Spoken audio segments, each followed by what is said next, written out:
Facebook page বা ID যেখানে আপনি কাজ করেন না কেন, তিনটি সেটিং আপনাকে সবসময় অন রাখতে হবে। কিভাবে অন রাখবেন আমি দেখিয়ে দিচ্ছি। আপনারা এই তিনটি সেটিং অন করে নেবেন। ভিডিওটি খুবই গুরুত্বপূর্ণ, স্কিপ না করে সম্পূর্ণ দেখুন এবং আপনার টাইম লাইনে শেয়ার করে রেখে দিন এবং অন্যদেরকে দেখার সুযোগ করে দিন। দেখুন আমি দেখিয়ে দিচ্ছি। প্রথম আমাদের যে অপশানটা অন রাখতে হবে সেটা হলো এই ত্রিকোণ ডটে একটা ক্লিক করব। তারপরে এখানে প্রোফাইল আইকন রয়েছে, এখানে একটা ক্লিক করব।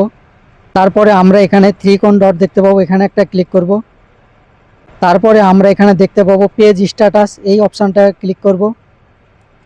ক্লিক করার পরে আমরা দেখব এখানে সবুজ টিকমার্ক আছে কিনা, পেজ হ্যাজ নো ইস্যু এটা লেখা থাকবে। এই অপশানটা সবসময় অন রাখতে হবে। তারপরে আমরা দেখব এখানে রিকমেন্ডেশন, এখানে অ্যাক্টিভ লেখা থাকবে। তারপর দেখব মনিটাইজেশন, এখানে অ্যাক্টিভ লেখা থাকবে।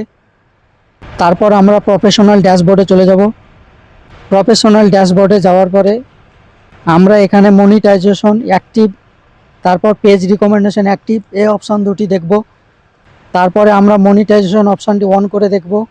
এটা আমরা দেখতে পাবো এরকম অপশান থাকলে ঠিক আছে। তারপরে আমরা পেজ রিকমেন্ডেশন অপশানটাতে ক্লিক করব। তারপর দেখব আমরা এটা যদি এরকম থাকে তাহলে পরে আমার অন থাকে তাহলে অবশ্যই আমরা একদিন মনিটাইজেশন পাবো। তো যাদের এইগুলো অন নেই অবশ্যই এগুলো অন রাখার চেষ্টা করবেন, তাহলে সকলে কিন্তু মনিটাইজেশন পেয়ে যাবেন।